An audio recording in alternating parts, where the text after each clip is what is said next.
And we are now live. Good morning, ladies and gentlemen. This is our February 23rd meeting, and a quorum of the members of the board has been met.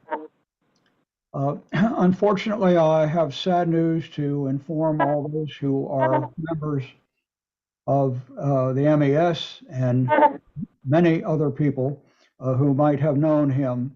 Mr. Hiram Tanner, a well-known Washington civil engineer and member of our board, has passed away last Sunday. Dr. Glass now would like to reflect upon his mentor and friend, Mr. Tanner. Dr. Glass? Thank you, Judge Smolkin. Yes, sir. So I first met, when people pass, I think it's really important to celebrate their lives as much as we are saddened by our loss and their passing. It's so important to remember a person like Mr. Tanner and how he could make a person laugh. Most of you met Mr. Tanner after he lost a significant amount of weight, and he was always jolly, almost like a black Santa Claus. And so I actually met Mr. Tanner 10 years ago at a collection systems conference in Phoenix, Arizona. And I was working for the US EPA, and I was trying to roll out something for the non-engineers called a sanitary sewer overflow rule. So when you work at EPA and you're trying to get a rule done, you go around the country and you tell people, this is coming, and we're going to try to make sure that OMB doesn't have the costs be prohibitive. So I gave the talk, and then this 300-pound black man from the DC area comes up to me, and he's like, how could you, what are you going to do to DC water? You got da-da-da. And we started talking about fog, which is fats, oil, and grease, and we started talking about baby wipes, the non-flushable and the flushable, and all this. And so Mr. Tanner and I then started working together. I left my little brief sabbatical at EPA, went back to Howard, and we worked together for the next 3 or 4 years on hydrogen sulfide and crowning, which is these huge sewer pipes where if you have wastewater in the pipe for a very long time, it can cause a major collapse. It can cause the crown of the pipe to collapse and then the ground above it, and then you have this 12-foot diameter pipe carrying millions, hundreds of millions of gallons of wastewater in a week. That is a major problem. So we worked on that, and he always, no matter what the situation was, could lighten the mood. But when you deal with hundreds of millions of gallons of wastewater from the DC area, I was so excited when he was added to the board a year and a half ago, and I hope that you all, on some of the trips, Ms. Wong, I remember you two standing together at Poplar Island, and on some of the trips, you just got to know his personality. He was a man of few words, but when he spoke, he had gravitas. And I have to say that, I am of the second generation of African Americans getting bachelor's, master's, doctorates in engineering, and he was in that first generation after the civil rights. There might be a smattering of people here or there, but he came of age in the late 60s and early 70s, and had his dashiki days and his fit days. So he would share with me. So I just wanted to share those comments. He was a colleague and a friend of mine. He will be greatly missed. He had a great life. He has 3 children that are just a little bit younger than me, that are also, 2 are in the industry, in our industry generally, one at US EPA and one at WSSC, Washington Suburban Sanitary Commission, and a daughter who's above them all and became a lawyer. So he's got 2 beautiful grandchildren, and he had an incredible life. And so we will find a way to honor him from MES, and we will be represented at his services. So And with that, Judge Schmoken, okay. Can I add to that Please. real quick? I got to know Hiram through Chesapeake Water Environment Association. He was the president of the association in 2009. And I think I just want to pass on the comments, because I let CWEA know about his passing, and people that knew him well from there, you know, we're all sad to hear it. And Cheryl Paulin, who's our current secretary, said, I think this is probably one of the nicest things anybody could say about somebody, but he was a kind man. And he was very kind. So. Thank you, Judge. All right. Thank you, sir, for that tribute. I think it was terrific. And thank you again. We all are feeling what you're feeling this time. We have gone together with this gentleman. Fantastic. I remember, I'll just have one quick thing. When we were with the at a board meeting outside, because there was very good ice cream and other things, my wife was there, and she sat next to Mr. Tanner, and I think they kept on talking to each other for about 4 hours. And when we got out, she said, "That is a terrific man." I said, "Yes, absolutely." So yeah, he's gone, and God bless. God bless him. All right, we go forward, and the next thing is the approval of minutes of January 26th, 2023. The members of the board have been given all of them to look at. If there are any objections, corrections, etc., hear them now. I do not hear any, therefore it will be approved. Does not need to be the Roberts Road order. All right, now you're back to where you were, Dr. Glass. So you're there. Thank you, Judge Schmoken. Pleasure. So for the last time period of the reports, Deputy Furketic and I had $30 in expenses, all parking, and we will mitigate this expense, at least for me. This is all parking in Annapolis for budget hearings or just briefings. And I now have a spot at the parking garage next to the house. Yeah, so the staff and they called and checked. You know, most agency heads can park it. I always forget the name. It's not Gott. No, you mean Calvert Street. Calvert Street. Calvert Street Garage. So yesterday I tried it with my badge and it worked. And Deputy Furketic had to park at Gott's, and I got. But I do want to announce at this section it relates. I want to congratulate the environmental operations team. Next slide. For winning, and partners, MES and partners won the Sustainable Materials Management Organization Award, and will be honored at the SOAR conference, which is a Solid Waste Association of North America conference that focuses on landfill management and sustainable resources. And so we were asked to send a person, and because of the past travel issues with the executive office, I have not traveled out of state in the first 2.5 years of this job since we were invited.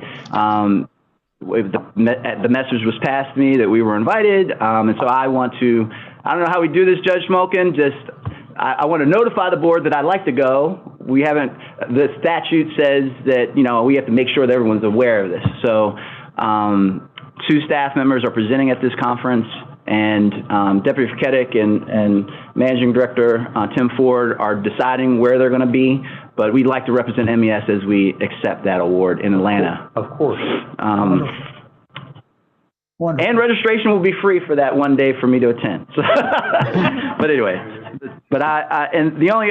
so just to put on the radar for the board, there is a Water Environment Federation national conference every year that most water, wastewater engineers, stormwater managers, people associated with the Water Environment Federation, that like Deputy Director is a senator, delegate, House of Delegates. House of Delegates. So we have not gone. Last year was a conflict with a wedding. That's why I didn't go. But we both would like to attend that in the fall. That's in. It's not in Paris, is it? It's not in Paris. No. It's in another Chicago. Nothing like Paris. I know. It goes back and forth between New Orleans and Chicago, so this is Chicago. It's a fun town, so. Yeah, yeah. October, so we'll keep you abreast of it, and we'll see about presentations and whether water, wastewater will be submitting anything. Well, point though, there's not environmental operations.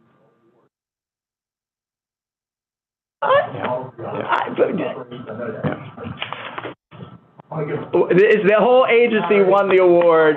It was mainly work from environmental operations, or yes, but we all win. We all work together. All the managing directors. It's all one team. One team. All right, next slide. You're so gracious. So a little bit of the outreach is lowered. I didn't put on the screen all of the meetings in Annapolis, but we did get through our Senate and House operating budgets hearings with no issues, and we're gearing up for our capital meetings next week. And so other than that, major clients that we're always speaking with, and then a series of job fairs and that we've been going to. Site visits are not as intense during the winter months. We are still working on the vacancies. It was observed that we have one particular problem in southern Prince George's County in the Cheltenham region. We have been intensely marketing in that region, flyers in churches and libraries and Tim Barr's barbershop. Tim Barr's barbershop, right? and not Mr. Barr probably wasn't going to mention this, but it's been a few weeks since we started, maybe even a month, because they're two water wastewater operator positions that have been long a problem. But just this week, Mr. Barr found out in the first couple of weeks there was no response, but then 7 new applications were received. So that's just an intense targeted recruitment area and doing everything we can. So all that work continues, and in the current job environment with the low unemployment rate, it's just going to we have to stay that intense in order just to stay below 5%. Yeah. And there'll be an update on that when Mr. Barzil presents. Next slide.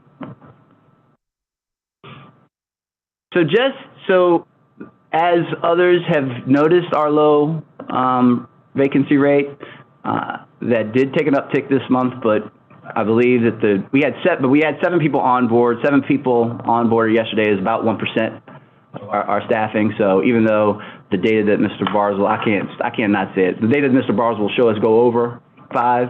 That's before he calculated the onboardings that were executed yesterday morning. So we're still meeting our goal is the point. But we have done these 6 bullets and drafted I'll call it a white paper that we'll be willing to share with other agencies or jurisdictions, just to show the adjustments we're making to our hiring processes to help this be sped up, and all the great work of HR and all of the hiring managers and everyone in the agency. And that's really what it takes. So as we continue to try to work on our compensation and our culture, we'll just be documenting this. Maybe there'll be some human resources conference that we can submit for, or it'll be actually from some of the national conferences in the industry. This might be appropriate too, because the decrease in the number of engineers and the decrease in the number of operators is real, with the largest baby boom generation, whatever they decide to do. So until the millennials are ready to fill the spots of their parents, we'll have to keep on trying really hard. So next slide. That's it. Thank you. Thank you, Judge Smokin. I know I kept this short because I don't know anything, so thank you, sir. Next, we have the agency activity report. Managing Director displayed his list of proposals that have been accepted since the last meeting. So here it is to take a look for the members. Have a chance to look at it. Let's see. What is in just from my education? The MDOT MPA for $2 million, way above everything else there. What is that large amount of money for? That's a new project that we are, we just entered into an agreement with MPA for an 11-year, $75 million remediation project, and it's part of my group slide. I'll give more information about it. They just purchased the property in December. It was a long run getting to that property, and the property, once it's remediated, or actually even before, it's going to be an innovative reuse site for dredge material. There's much needed room to explore and expand innovative reuse of dredge material. Great. I was just wondering what accepted proposal had to do, in terms of the amount of money there, but it certainly is a good idea. Just wanted to make sure. Any other questions on this? All right, I think we proceed. Now we have a matter for the MES services for non-governmental entities, an outfit called DPRO, Federal Inc., Watershed Resources Registry. Does someone wish to talk on this particular item? Yes, Ms. Latnick? Sure. So this is a board notification before we go to the Board of Public Works for approval. This is a little bit different than a regular procurement because this is a non-government company that would be hiring MES for this work on the Watershed Resources Registry. This work is through our GIS department. They do the software design, development, operations for the Water Resources Registry. The Water Resources Registry is a tool that is funded by the EPA to look at cumulative project impacts related to wetlands, riparian areas, terrestrial areas, and stormwater management control. So it started out as a small task order, and it's been increasing over the past year, and we expect to continue working on it, and the Water Resources Registry is expected to grow. So we're estimating future funding through 24. Okay, thank you. And members of the board, do you have any questions on this matter? All right, I've heard none. Judge Schmoken, Yes. A vote is required. Ms. Fuller, did you put that in the? Okay. I'm sorry. A vote is required by the board?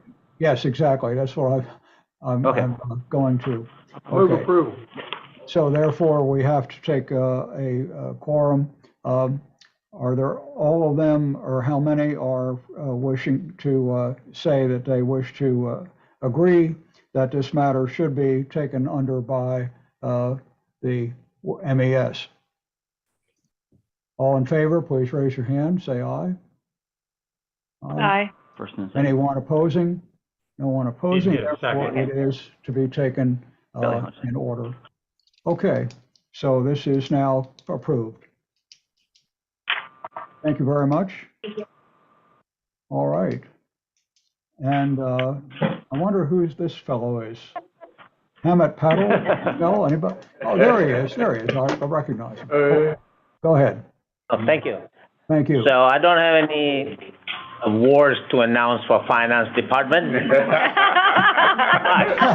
but the net earnings are good. Very good. That is what matters. Better. Holding it out for me. That's it. Yeah. So you have seen this labor sales, every month. I'm very happy to report that now we are at 11.62% higher than the last year. So even if you consider the salary raises and all that stuff, we are doing very well in the labor sales. As I indicated last meeting, in the future slides, I'm going to show you today the labor hours also, that billable hours have increased, which is more significant just than the dollar. So almost all the groups, are doing much better than the last year. So 11.62% is the average. And even when we have budgeted the salary increases, we are still 3.6% over that. In your package that you receive, all the interesting details are there, but I just want to let you know that, that we are doing very good as far as labor sales are concerned. Next slide.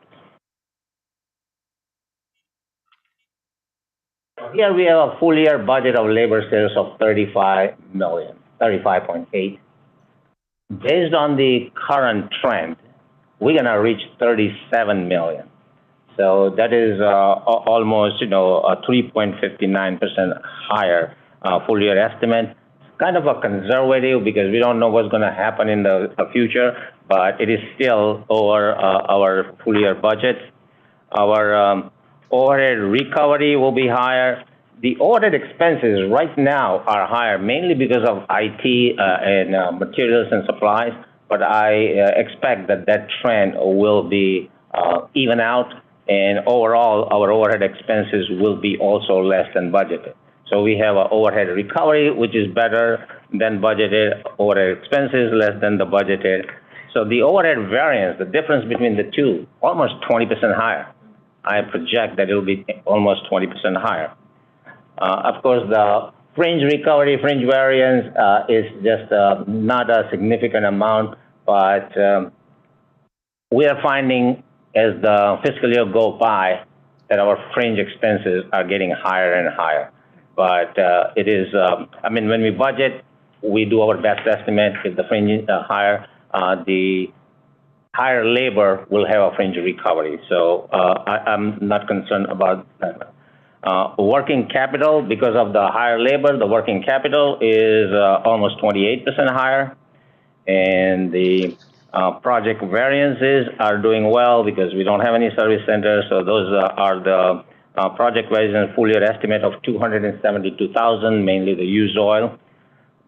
The other significant portion is the interest expense, which is much higher. That's why if you see at the other, our projection was 125,000, but we're gonna reach 647,000 or even more.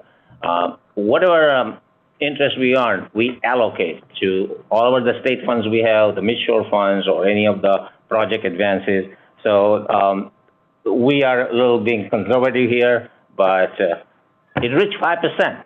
Yesterday, our short-term investment reached 5%. So it's very good, and it will be even more than that. So the bottom line is that when we had projected 3.2 million, we're going to probably wind up with 4.3 million or more.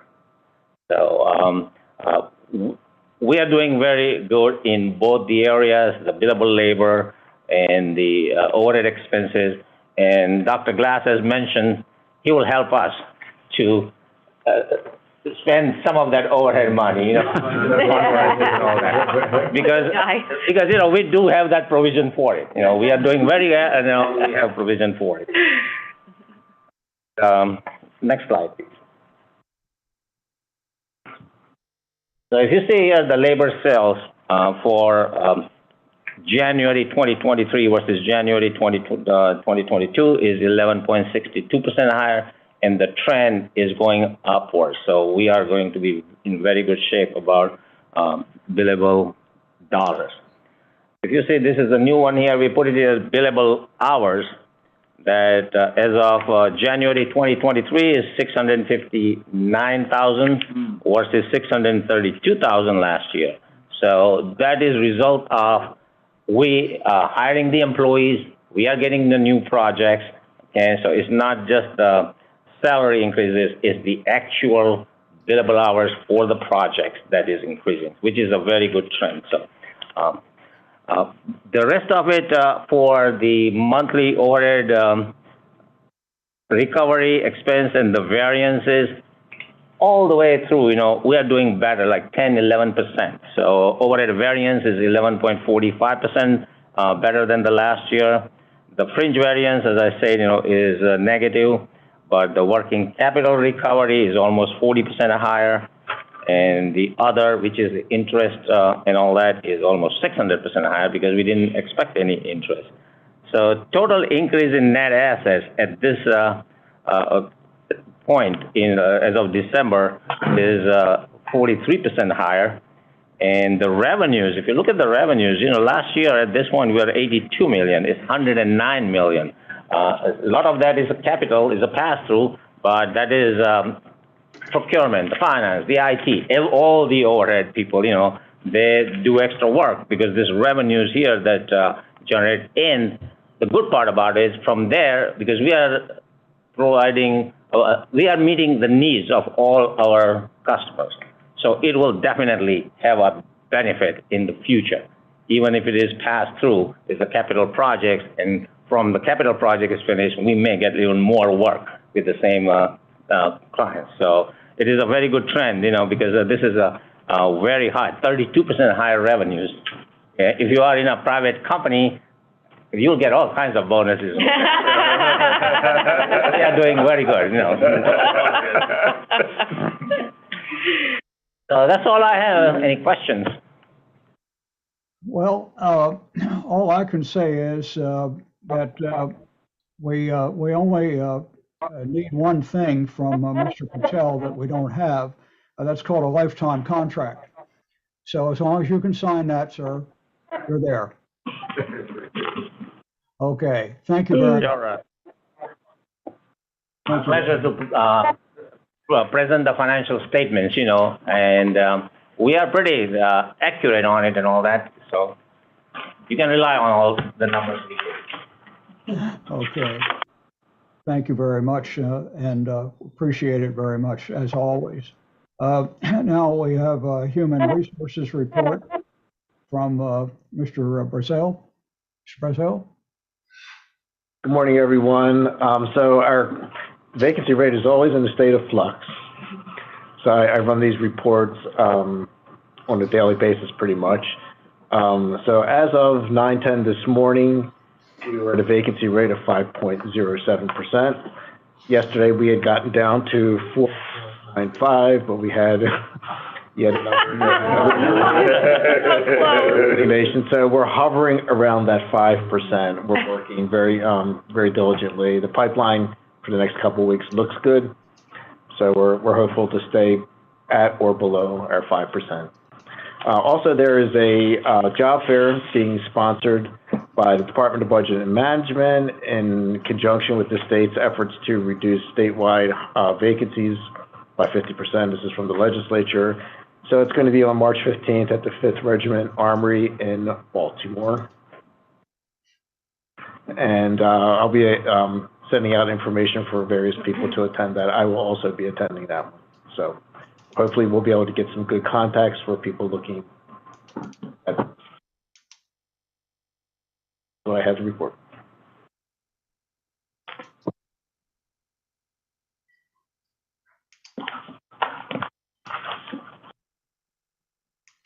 All right. Now, Ms. Crosby is ready to show the procurement items. We have 4 this month. So, Ms. Crosby.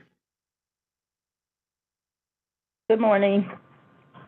Yes, ma'am. Yep, item 1 for our Information Technology Division.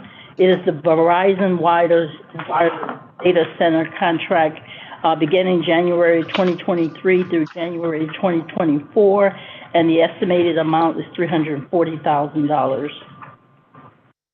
All right. Anybody on the board has anything they wish to ask? All right. Is there a motion then to approve the item? Pay your phone bill. All right. Is there a second? Second. All right. All those in favor, please raise your hand. Say aye. Aye. Aye. All right. I hear no nays. Judge, I'm this sorry. is Yes, go Marion. ahead. I'll have to abstain from both the consideration and the vote. Thank you. Okay. No problem. So we have a recusal on that. Is there, we have enough people, we still have 5 people now. Oh, good. Okay, Move good. this, yes, You need to okay, ask if it's opposed. all right. So I think we will go ahead and proceed. Let's do a double check because we have a recusal. So all those, again, in favor, please raise your hand, say aye. Aye. Aye. Aye. All right. None is approved. We have one recusal, but therefore it is ready and will be approved. All right, next one. Okay, item 2 is for the water and wastewater group.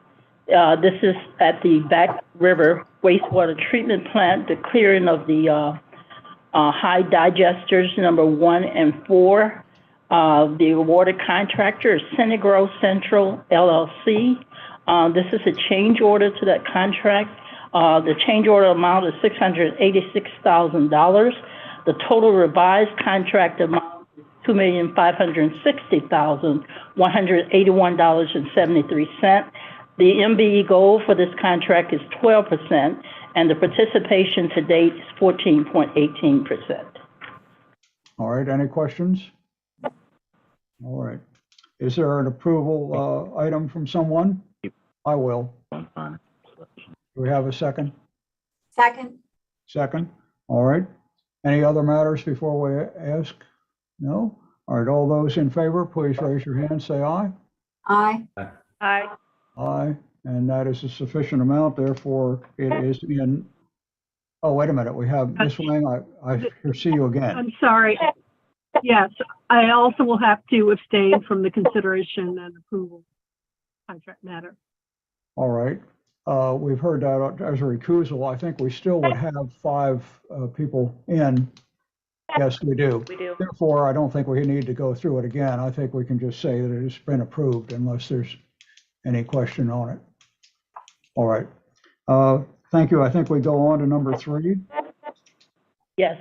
Item 3 is for the technical and environmental services. This is the project for Tate Armory UST removal and replacement. The awarded contractor is Kiani Environmental Solution LLC. The amount is $235,000 with an MBE goal of 5%. This is an SBR project, a small business reserve procurement, and Kiana is an MBE firm. So the participation on the contract is 100%. All right, thank you. Any questions on this one? All right, I hear none. Is there a motion to approve it? So moved. Any second? Second. Second? Second. All right. Any other matters before we ask? No? All right, all those in favor, please raise your hand, say aye. Aye. Aye. All right, it is approved. Oh, yes, we have another Judge, one. I'm sorry, yes, another recusal on the. All right, well, I think we still are in for the 5 that we need. Yes, we are, so therefore I don't think we need to redo it, but we will approve it as approved. All right, thank you very much. I think we have one more. Yeah. Yes. This is for the environmental operations group. This is a chemical supply bid for 50% sodium hydroxide. This is a change order for an additional year of $127,750, bringing the total revised contract amount to $250,250. All right. Any questions on this particular item? I don't hear any. Is there a motion to approve? It's been made. Any second? Second. Second? Second? All right. Any other questions before we ask? Hearing none, all those in favor, please raise your hand, say aye. Aye. Aye. Any opposed? None. Therefore, it is approved, and thank you very much, Ms. Crosby. Unless you have anything else, we proceed ahead. All right, next are the procurement notifications to be taken a look at. These are all between 2,500 and 2,000, or 2,000, sorry. Anybody there see any problems? Any questions? All right, I see none. Now we have the group updates, and we have managing directors talk to us for 3 or 5 minutes or so. So who will start? No, I mean, Thank you very much, Judge Smolkin. Yes. he mentioned it, Donald. This is Tim Barr. I'm the Managing Director for the Water Wastewater Group. And normally I'll give you an update on a project, but I thought I would just give you an overview of what our engineering group, our engineering division is working on throughout the state. You see a map there. You can see we're working we actually have a couple of active projects at the Eastern Shore, but most of the projects I'll talk about today are the middle and the western part of the state. Again, I'm just going to give you a real brief, just status report on our projects and what we're doing and how we're doing it.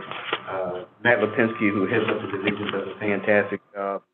They're responsible for both managing the design and the construction of our various wastewater treatment projects. So with that, next slide, please. For the Rocky Gap State Park, which also has the casino, we're responsible for the services there, for the wastewater services there, and we're doing an upgrade to the collection system and the pump stations. And that job will actually start later this month. So we're on target. We're proceeding with that. Months ago, I reported to you about the Victor Collin wastewater treatment plant at the juvenile center. That job is proceeded. It's just about done now. The equipment is being water tested. We test the systems of water before we actually put wastewater through the system. The equipment contractors are reviewing the status of the equipment that's been installed to make sure it's on target. We anticipate actually seeding the plant or putting the bugs, if you will, the microorganisms in the plant in March. So that'll be the official startup. And our technical services group has installed some monitoring flow meters that will allow us to monitor the amount of inflow and infiltration that we have in that area. We've had some problems with inflow and infiltration, so we'll be able to monitor that with the new plant and make sure it's in order. Next slide, please. At one of the state military operations, we're installing a booster station, and we completed the design, and we've already, and the procurement is underway right now for the booster station.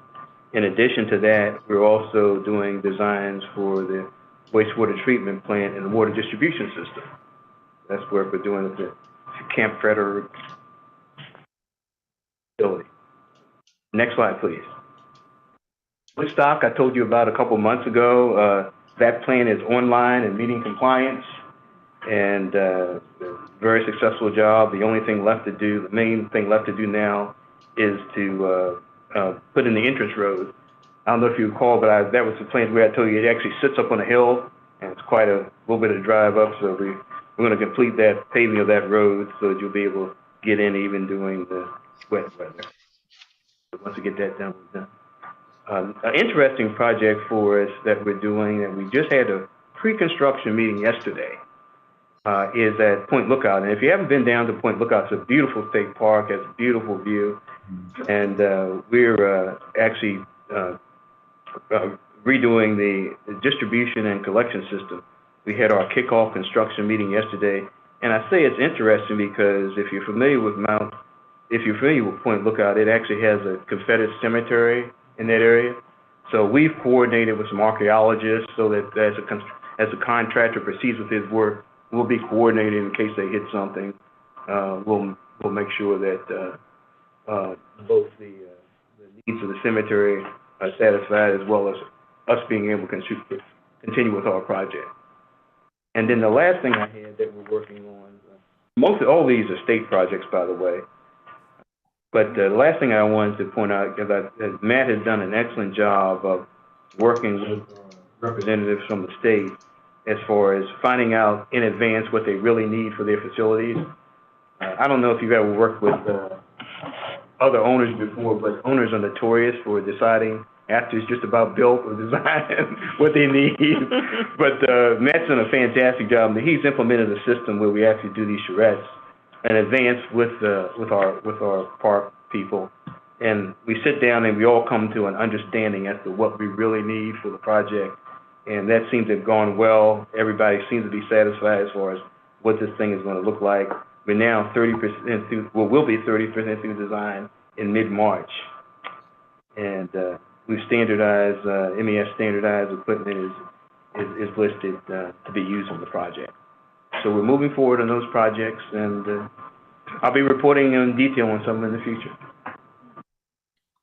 That's it. That's All right, thank you. Mr. Toro, let's see. Hey, Mr. Toro, take my chair so you can be on screen. I'm gonna do a quick introduction for Ken. You gotta get on screen. You gotta get on screen. Thank you, Mr. Toro. So, this month's update for us. Good morning.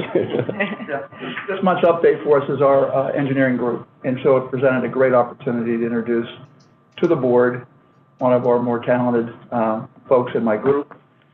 Even though I'm 39 years old at that time, we have to pass the torch to talented people on board. Kenny is a professional engineer, got his degree in engineering, civil engineering from Dartmouth. He has got a master's at Cal Poly, and he's currently working on his MBA at Johns Hopkins. So he's an underachiever too. So with that, Mr. Toro, want your water? No, I'm okay. Good morning.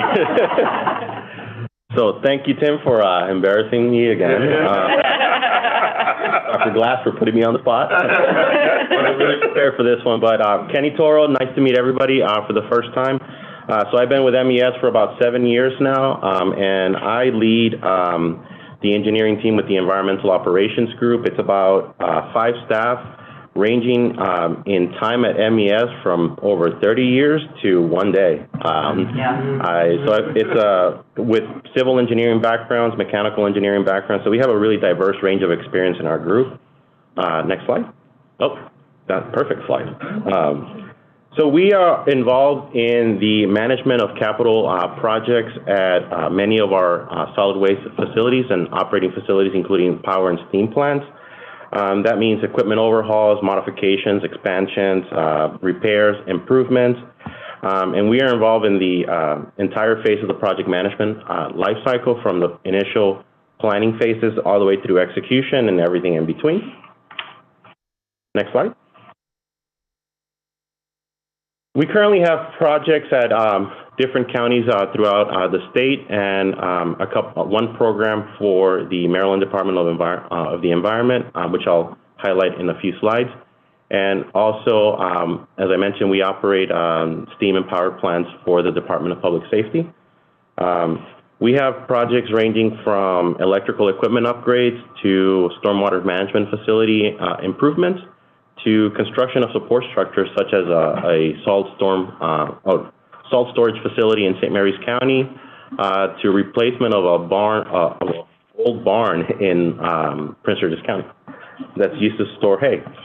So I have a few projects that I wanted to highlight. Next slide, please, Pam. Brown Station Road Sanitary Landfill is a active landfill in Prince George's County. It currently consists of essentially 2 portions, A on the right side of your screen and Area B on the left side. Area A is closed and inactive. Area B is currently open and active, but they are running out of permitted space.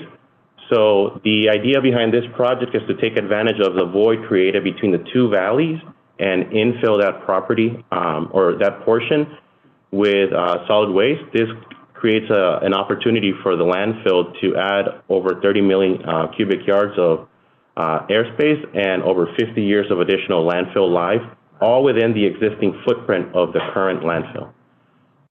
We are in the final stages of design and permitting, getting ready for The bid of the first cell, which will be constructed starting this summer, that's a 10-acre cell. We are very excited. This is a project that we've been working on since 2019 when the initial permitting process started. Next slide.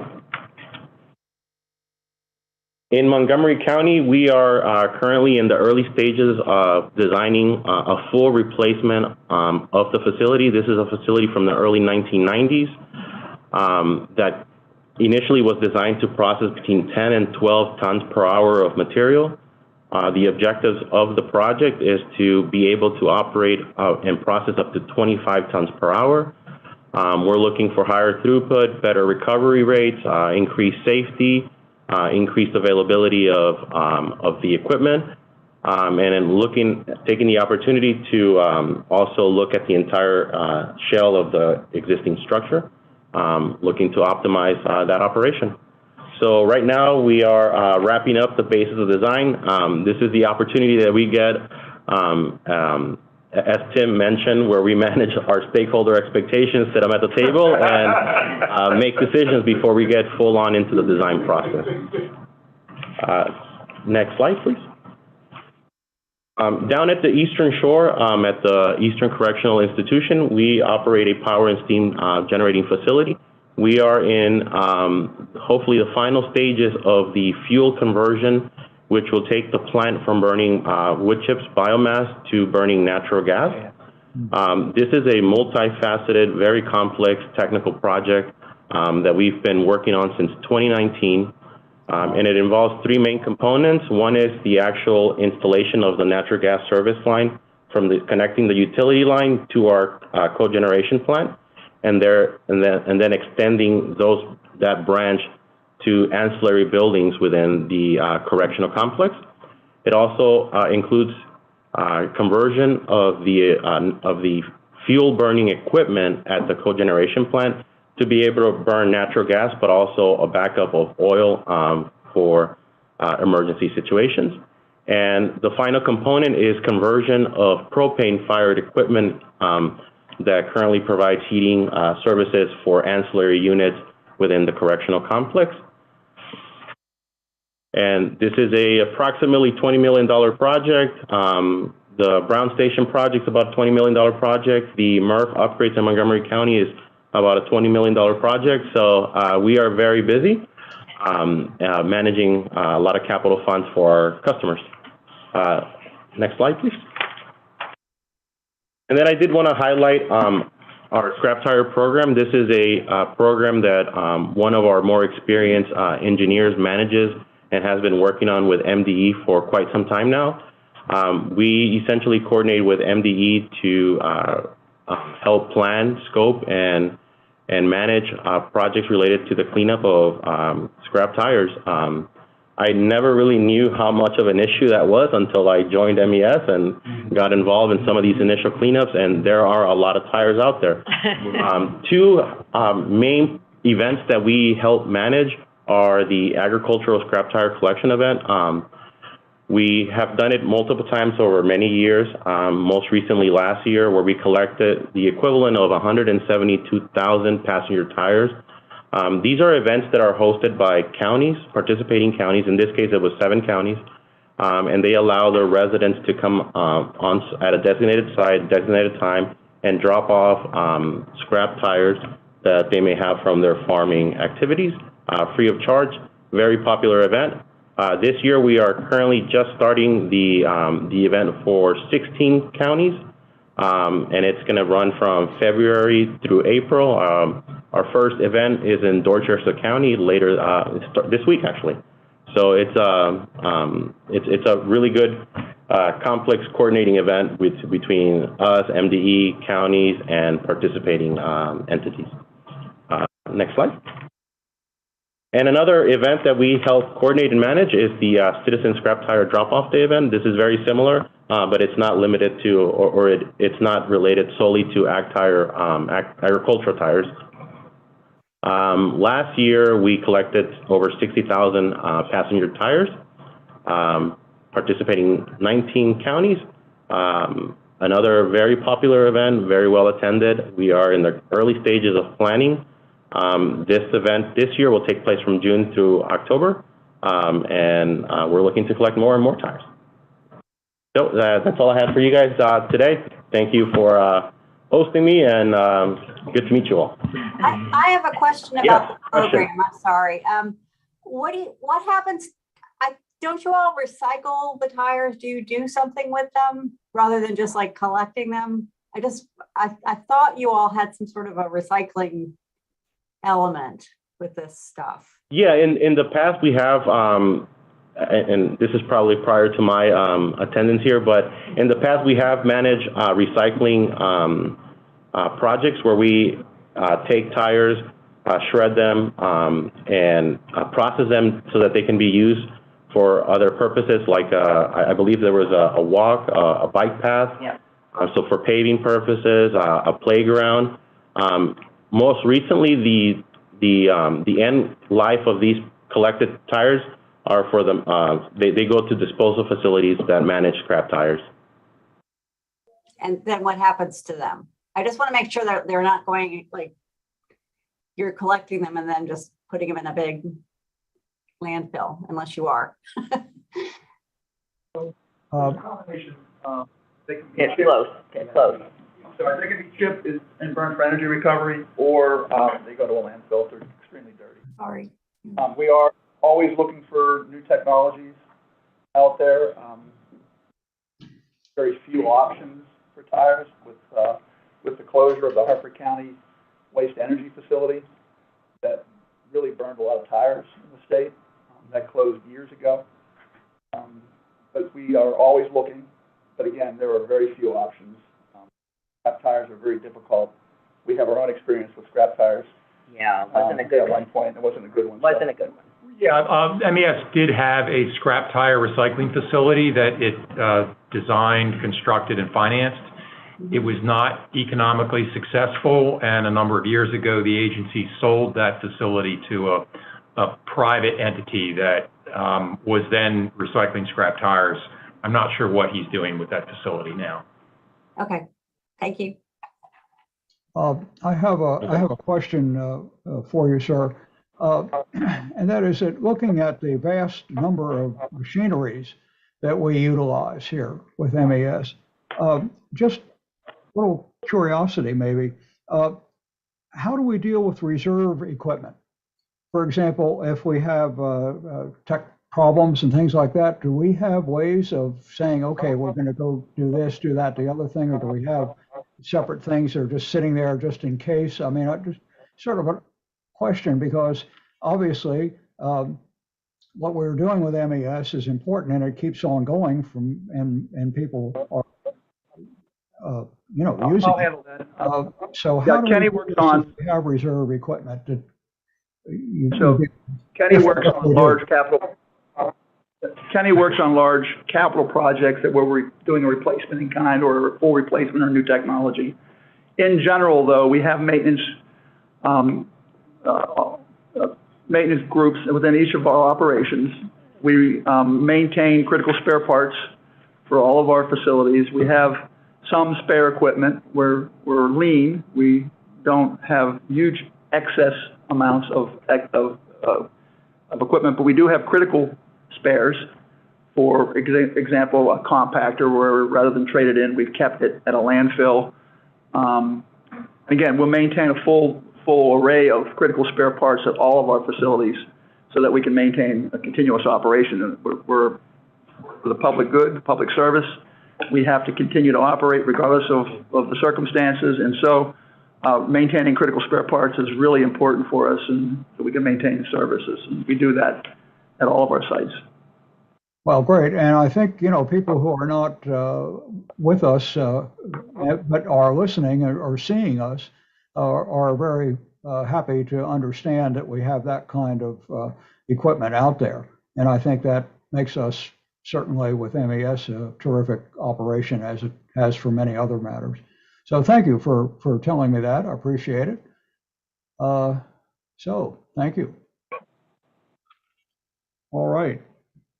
I think our next matter, let's see here. Ms. Sotnick, are you there? It's like Russian roulette of your slide deck. You don't know you're coming up. Stay awake. Yeah, you can leave it right there. So the project that I'm going to present today from TES is about rock cut rating and evaluation that the TES staff does for Maryland State Highway Administration. I will give full disclosure here and say that I was a geology undergrad, so rocks are really cool to me. So this is not as interesting to everybody else, but I think it's cool. Okay, you can leave it here. A rock cut is a roadway or highway embankment that has rock exposed along some or all of its slope face. This is a picture of Sidling Hill, which is probably a famous one in Maryland. If you've ever headed out towards Western Maryland, you've seen this one before. Rock cuts are created by mechanical means and many times in combination with rock blasting by explosives. The purpose is to remove the rock for roadway construction. And because the rock cuts are adjacent to roadways, they could pose a substantial hazard to the traveling public due to rock falls, rock slumps, soil slumping, sediment coming down. So they do require regular inspection, and that's a service that we provide on the State Highway.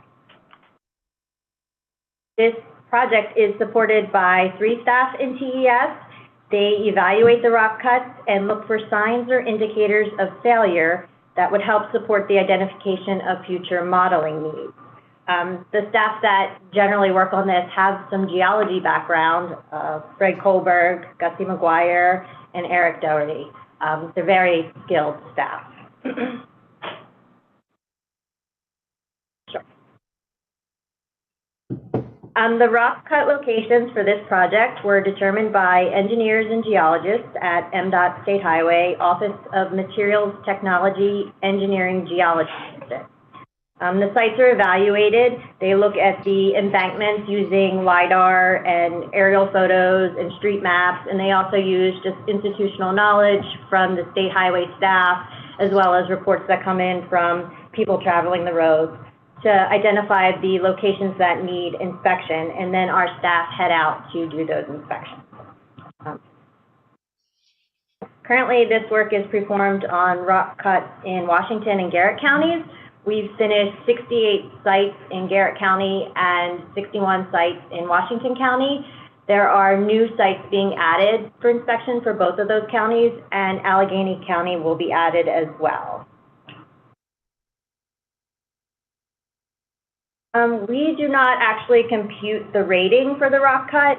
At each site, MES collects site-specific characterizations. They do field measurements, they do visual inspections, and then the data are entered into an electronic tablet, and it's uploaded to State Highway, and it goes right into a program where SHA has an algorithm that then creates the rating for those rock cuts to then determine which ones need further evaluation or maintenance or modeling, what have you.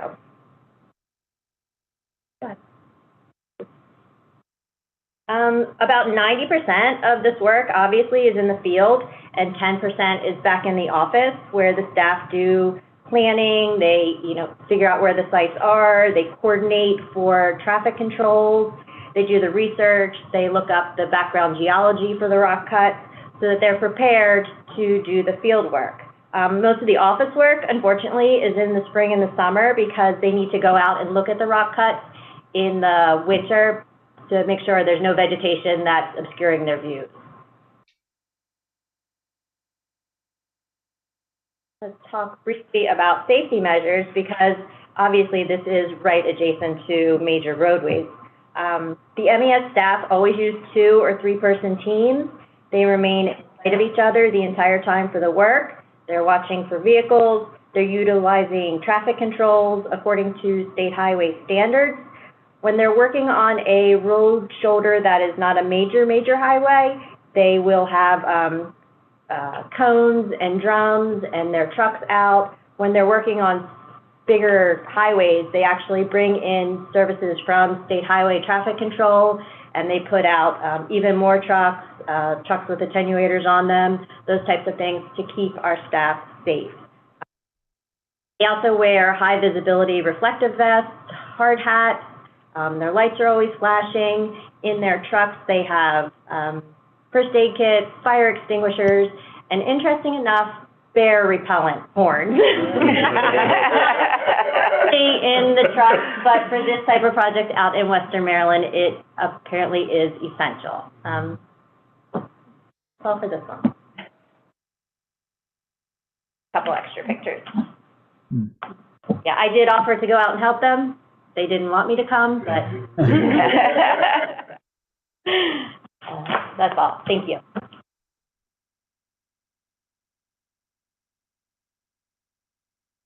All right. Ms. Eleanor. Thank you. Good morning. Good morning. MES has a new opportunity to support MDOT MPA on a piece of property they just purchased in December. It's located on Fort Armistead Road, and it's adjacent to our existing Cox Creek DMCS, which makes it an ideal location to be a location for innovative reuse of dredge material taken from Cox Creek dredge material facility. The facility is 137 acres, and it's an industrial site that requires remediation.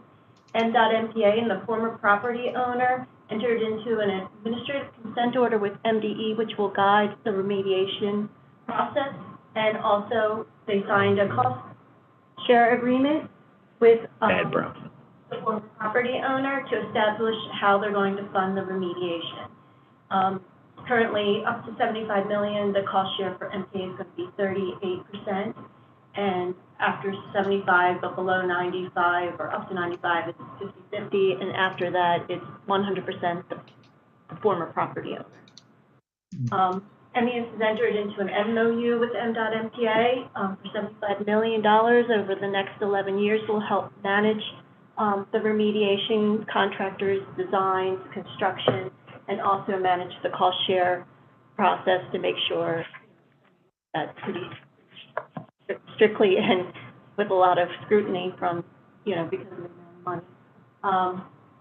MPA also approved a proposal for the work for the first year, which is that $1.9 million shown on the agency activity report. And, sorry. Ms. Dollar, I don't mean to interrupt you, but can you give the reason why, like the 500,000 cubic yards, the fact that the Azad inside the harbor won't have space, so just so to refresh the board's memory of the reason why. Yeah, capacity is at a premium for dredge material. There's roughly 500,000 of maintenance dredging that needs to be done just in the harbor alone. And Cox Creek and Masonville are currently the only dredge material facilities that can accept the harbor material. There's a lot of cost to construct these facilities and a lot of limited areas for what to do with the material. But the material can be innovatively reused, and we've seen some processes from different contractors. The port has an RFP that's open for any firm that wanted to present a pilot project to show what they can demonstrate to use the material with. Some of those ideas were like belted bricks, impervious pavers, structures for shoreline protection, just a lot of things. And in our long-term capacity planning, we find if we don't have IR, we don't have enough capacity to continue the dredge material program. So, Thank you. I just wanted to make sure that everyone was. What's the nature of the contamination that the previous owner? Acid, I was going to read it on the slide, so. Oh, I'm sorry. You're jumping ahead. Generally, the risk is low. It's just exposure to impacted soil that has a low pH. There was a sulfate manufacturing process that resulted in the creation of residual waste sludge known as back attack mud, which was treated on site and eventually shipped off for landfilling. And then they also had spent sulfuric acid waste stream that they stored on site and in this batch attack lagoon. So low pH affecting the groundwater as well. So there's an existing groundwater containment system that extracts the water from the wells and treats it right on site. There's a wastewater treatment plant there, and Tim Barr's team knows about that because previously we worked for the former property owner to operate their wastewater treatment plant. So you draw the water out of the ground, raise the pH, and then discharge it? Is that the idea? Yes. And, I mean, I'm not an engineer, but technically, like, basically that is, and it's to prevent the groundwater from going to the Tapsco River. And as Tim Barr knows, and Melissa Mills worked on that project, that the wastewater treatment plant's very antiquated. The pumps are always failing because of the low pH. So part of the remediation will look at improving that system or finding another system. Besides, very close. Low pH will do. And then the first year budget, the 1.93, a big part of that is the remedial action plans that are due to MDE in the next year and a half, and then the next 9 or so years will be the actual remediation design and construction.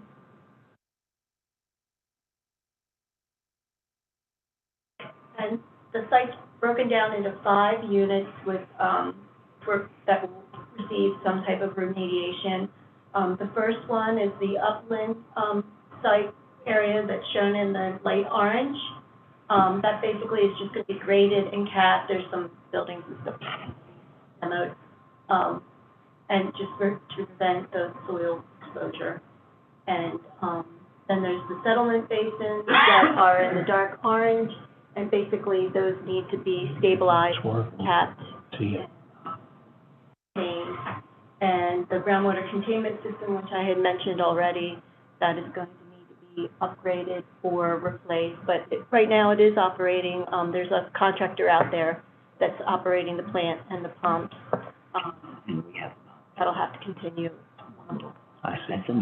Like passive barrier or something is created. Price, so we can do okay on. And then the Bass-Tack Lagoon shown in the green area and the waste asset neutralization area in the yellow. Both those areas need to be stabilized and capped. And also the waste asset neutralization area has structures and tanks and buildings which will need to be demoed. And as we discussed, the intended purpose is to provide much-needed area to expand IR operations for dredged material. The orange area is 26 acres, and that's the area where they intend to do some IR operations. And MES will help operate that. It mostly probably will be outside contractors coming in to do some IR operations.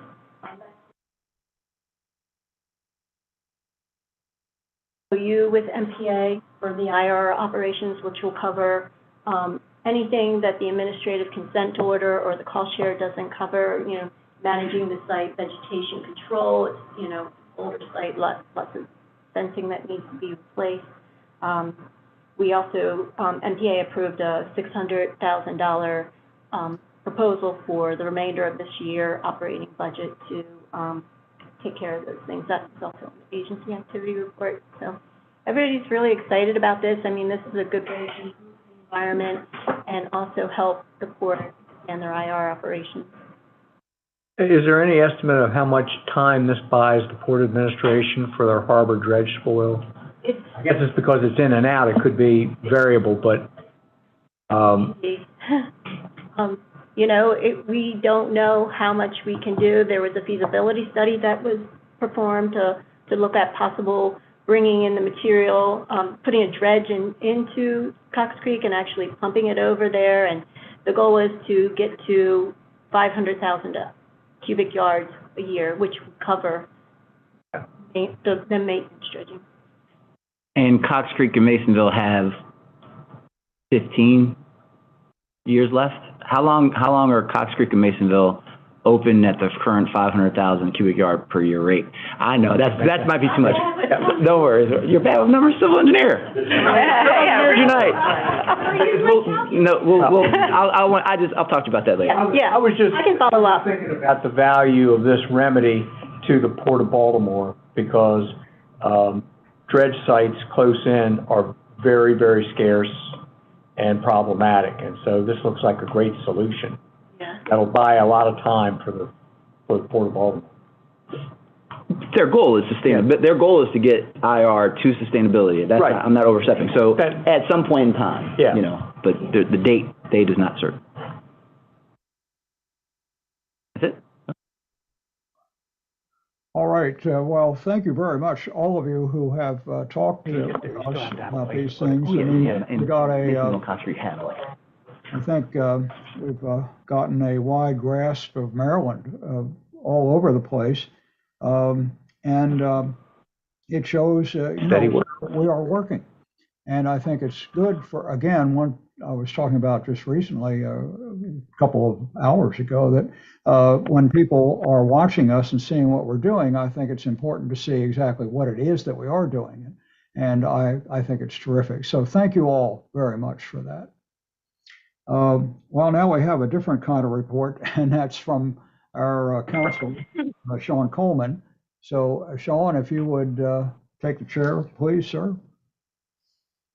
Certainly. Just want to remind all the board members of the requirement to file your financial disclosure forms by the end of April.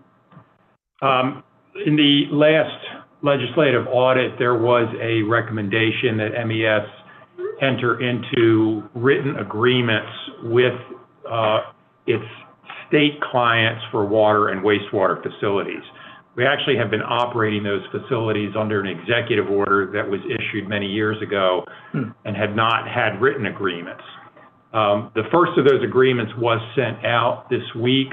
We're going into this slow to the event that there are comments on the form of the agreement we presented to the first agency, which is the health department. We can address them as we move on to other agencies where we have more agreements with them. Well, we are underway with that effort to satisfy the legislative auditors. And then finally, I want to give a shout out to Eric Hartlaub, Assistant Attorney General in my office. He has put together a training program for agency staff to understand and identify the appropriate corporate names of entities that MES does business with. And this becomes an issue because if we don't have the right name on the contract, then it's harder to sue them when they don't pay us. So, get out to the procurement staff, and we're going to be rolling that out as well to the operating units as within the agency, so that as they're working on proposals, they can be cognizant of the importance of getting the correct corporate name of the entity that we're dealing with and making sure that that name is properly presented in all of the contract documents. So Eric put all that together and will actually be doing the training for the staff members. Okay. One way that you can do that is with the Department of Assessments and Taxation, the business entity information. Right. Because if they give you one thing, you can go to that, and if it doesn't exist, you can be pretty sure that they didn't give you the official name. Right. And then, but it works for me. I spend a lot of time doing that. And that's really what the training is all about, is helping the staff to navigate that website. Yeah. All right, thank you, Sean, I appreciate it. Any other matters, any other questions? Yes, sir. Judge Smoker, I thought Mr. Coleman was going to make it, but that's not. I just want to make sure that the board is aware that I might not be here next month because of a case associated with my predecessor. So I am subpoenaed and just as to give testimony, but I wanted you all to know. So I'm sure if I'm not here that day, Deputy Furketic will have the helm and will help us get through the March board meeting. All right. Other than that, I don't think anybody that's usually involved in the meetings will not be here. So just to let you know. All right, so thank you. We will take notice of that. Anything else? Anyone has anything else to say? Yes, sir. I have one thing, Judge. Yes, sir. I think when we adjourn today, we should adjourn in memory of Hiram Tanner. I think that is an official action. Absolutely right.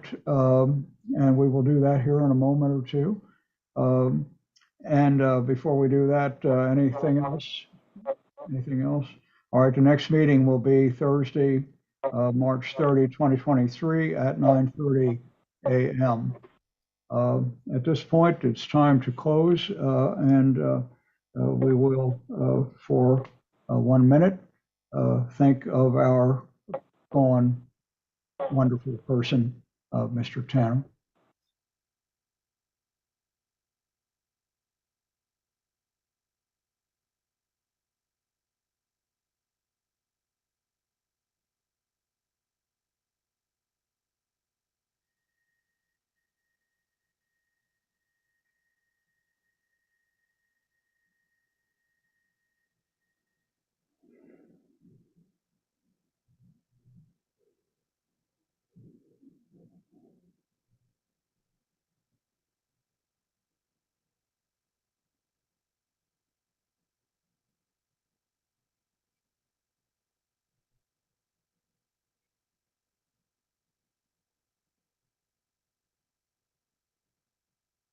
All right, then it's time to